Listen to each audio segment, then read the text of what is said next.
નમસ્કાર, આપ જોઈ રહ્યા છો 9 KM ન્યૂઝ ગુજરાત। વિજાપુર તાલુકાના ફતેપુરા પિલવે ગામે ગોગા મહારાજના મંદિરે લોકમેળો ભરાયો। પવિત્ર શ્રાવણ વદ પાંચમ એટલે ગોગા મહારાજની મહાપાચમ। ફતેપુરા પિલવે ગામે ચૌધરી સમુદાયનું એક ગામ છે। ફતેપુરા ગામ શિક્ષણ ક્ષેત્રે ખૂબ આગળ છે।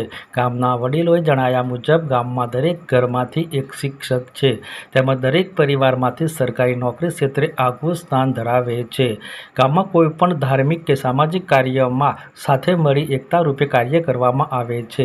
ફતેપુરા પિલવે ગામે બિરાજમાન ગોગા મહારાજની સ્થાપના કર્યાથી લઈ દર શ્રાવણ વદ પાંચમના દિવસે સવારે શુભ મુહૂર્તમાં યજ્ઞ કરવામાં આવે છે। ગોગા મહારાજની ધજા ચડાવવામાં આવે છે।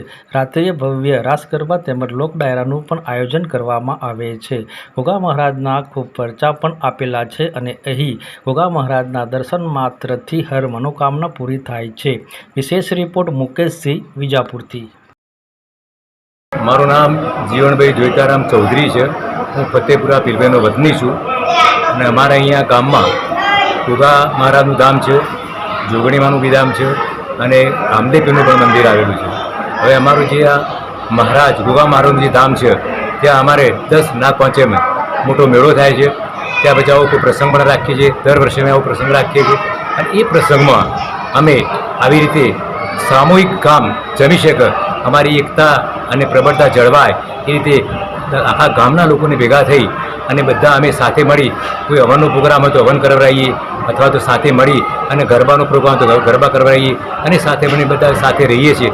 અને અમારું ગામ એકલું ગામ છે, ચૌધરી બધા જ ગામના ભાઈ બહેનો ચૌધરી છે અને અમારે ત્યાં મોટા ભાગે શિક્ષિત વર્ગ વધારે છે। પહેલેથી છેલ્લા લગભગ અમારે અહીંયા ગોગા મહારાજની જે સ્થાપના 2007માં થઈ અને એના પહેલાં પણ અમારે અહીંયા પાણી થોડી અછત હતી, પણ પાણીની અછતને કારણે અમે અમારું ગામ એજ્યુકેશનમાં એટલું બધું આગળ વધ્યું કે શિક્ષણ લઈ અને આજે દરેક જગ્યાએ દરેક ક્ષેત્રે અમારા 5-10 માણસો ઓછામાં ઓછા દરેક જગ્યાએ અને દરેક ક્ષેત્રમાં હશે।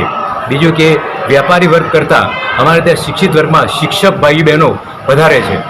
સૌપ્રથમ અમારે અહીંયા જયરામ બાપા જે તે વખતે અહીંયા આવેલા અને એમણે આ મંદિરની સ્થાપના કરેલી, પણ એ વખતે અમારે બધા જ આખું ગામ ગોગા મહારાજને માનતું હતું અને ઘણા બધા એવા ચમત્કારો થયેલા કે જે અમારે એ વખતે કોઈ ગાયનો રોગ પણ આવેલો તો એ વખતે ગોગા બાપાએ કહેલું કે ભાઈ જાઓ તમે ત્યાંથી બાધા રાખજો મારી, તો તમારે 100% જે ગાયોને જે રોગ આવ્યો છે એ રોગ તમારે બધો જ મટી જશે। તો અમારા ગામવાળાએ પણ બાધા રાખી અને એ રોગ 100% મટી ગયો। એટલે અમને પણ એક શ્રદ્ધા બેઠી અને એક ચમત્કાર જેવું થયું કે ખરેખર આવા કાળમાં જે ગાયો લોકો બીજા ગામે મળતી હતી પણ અમારા ગામમાં થોડીક મળી, પણ પછી આ જ્યારે ગોગા બાપાએ જ્યારે બાધા આપી અને લોકો અમારા માનતા થઈ ગયા કે ભાઈ ખરેખર એમ કે આ માનતા પ્રમાણે આપણે કરીએ તો 100% એમ કે આ બાધા આપણી પડશે અને 100% આપણો રોગ મળશે। તો એ પ્રકારનું થયું એટલે અમને બધાને એમ લાગ્યું કે ગોગા બાપાનું સ્થાનક એક જરૂરી છે। એટલે જયરામ બાપા વખતે આ સ્થાપના કરેલી અને ત્યારથી અમારો મહિમા એટલો બધો વધ્યો છે કે દર નાગપંચમે અમારે અહીંયા એ રોશની પણ થતી હોય છે અને એ પ્રમાણે દરેક પ્રોગ્રામ અહીંયા થતા હોય છે। અમારા નાગપંચમ નિમિત્તે 2 દિવસ પહેલાં ગામ ભેગું થયેલું અને એવું નક્કી કર્યું કે ભાઈ આપણે ગોગા મહારાજ ત્યાં એક હવન કરાવીએ અને બીજું આપણે બાપાની ધજા ચડાવીએ।